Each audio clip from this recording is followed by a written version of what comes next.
Are you like me and you have to travel from one place to the other? Do you have to travel in a long haul flight, and are you interested in finding out some tips? If so, then just keep on watching. Okay, so I have just written a list of 10 of my long haul flight tips. I've been doing this long enough. Many years have I been going to Disney World or Orlando, and having to travel on that plane journey can be very boring, and in some cases you've got to take stuff to preoccupy yourself. So I've written down a little list here, and I'm just going to go through one at the other and let you know what my tips are. Okay, so the first thing that I've got in my list is eat before you go on the plane. I think that is a really vital and important tip, as especially if you don't like the food that's on the plane itself, it might be worth your while taking something to eat either on the plane with you, or even making sure you eat before you go on the plane. That way you've had something to eat, and if you don't like the food on the plane, then that way you don't have to worry about it too much. You're not sitting uncomfortable for 10 hours straight and extremely hungry, or you might not have to spend any extra money in order to fill yourself up. So that is tip number 1. Tip number 2 comes along with tip number 1, and that is snacks for the plane. Snacks for the plane. Snacks for the plane. So snacks for the plane, I would normally take on the plane with me crisps or sweets, and a lot of like kind of snackier food, so you can just kind of pick it up and eat it as you're on the plane. It not only helps with boredom, which can be bad in my case because I like to eat, but in 2, it's always nice if you don't like the food in the plane, then you've always got that, you can kind of eat that, and then when you get off the plane you can maybe grab something to eat then. Tip number 3 is something that I just recently started doing, and I found it really useful, and that is to carry a neck pillow on the plane with me. This one is really good. I got it in Primark, and it has the little clip on the back where you can clip it onto your bag. But it's really helpful, where you can just chuck it on and fall asleep. You can put it all different ways and get really comfortable. But I found this really useful. I paid about, I don't know, £8 or £10 for this. You can get ones for a lot more cheaper, but it's just because this one is Disney that it was a bit more. And they are really useful and can be really helpful in a long haul plane, especially if you're like me and sometimes you want to go for a little nap on the plane, then these can be quite useful. Tip number 4 is that portable chargers are key. Now this portable charger I actually got in B&M, and I paid around £4 for it. It is extremely good. It only has one charger port, however it's extremely good because you can get 2 full charges out of it. Out of a full charge. It's really useful. All you need to do is press the button and it'll go on.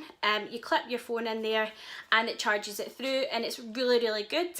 And especially if you're taking a phone in the plane, or if you have an iPad or something like that, or even a computer, then it can be really useful to carry something like this with you, and that way if you're using your phone or anything else for entertainment, then you've got this as a backup. Because not in all cases, I know that some planes nowadays have the charger ports on them already, but not in all cases, so it's really useful to take something like this with you. Like I said, I paid £4 for it, I can't complain, and it's a really useful item. Not only is it going to be useful for your flight, but it's also going to be useful when you go on your holiday anyway. You can carry it around your bag, it's not too heavy, and that way if you're wanting to take nice pictures and you're not wanting your phone to die, then this wee guy is going to help you out. Tip number 5 is to download Netflix and Spotify on their download sections. So Netflix has recently, or more so recently, brought out their download section where you can download movies and episodes and things like that off there, and that way it can keep you going for entertainment, and you can download that on your phone and watch it offline, or your iPad or computer.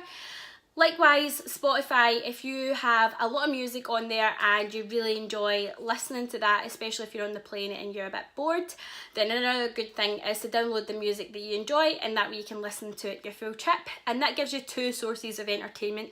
So if you don't like the plane movies or you don't like the plane music, then you can use those, and it might be quite helpful for you. Tip number 6 is something that I learned not that long ago, and I should have learned it before now. And that is, don't take too much on the plane with you. It can be really appetising to take loads and loads of different items, things to do, books, crosswords, iPads, computers, things like that, and majority of the time you don't even use it. That way you're carrying and humping a whole big bag with stuff in it that you don't really need in there, and sometimes that can't be very good. It makes it a lot easier not only to get into your bag to try and get the things that you actually want out, but also it's unnecessary, and you don't really need to be taking stuff with you that you don't need to. That way when you're coming back and say for instance you've bought extra items, then you can put the extra items in the bags, and that way you are going to save in luggage space. Tip number 7 is comfort is key. Comfort is key for me because I like to feel comfortable not only when I'm in the house, but especially when I'm on a plane. On the plane, you need to make sure that you're wearing something that is extremely comfortable. Normally for me, it's leggings and a nice top and like a jumper or something like that. But in most cases, you want to be feeling comfortable no matter what the weather is. A lot of the times when you're on the planes, it can either be one way or the other. So it might be freezing cold in the plane, or it might even be roasting hot in the plane and too warm. And you need accommodating items. So accommodating but comfy. You need items that are like your jumpers, your leggings, things like that.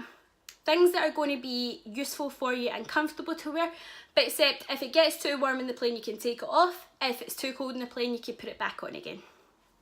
Tip number 8 is not something that I would just give you a tip for, but even the airlines themselves say it.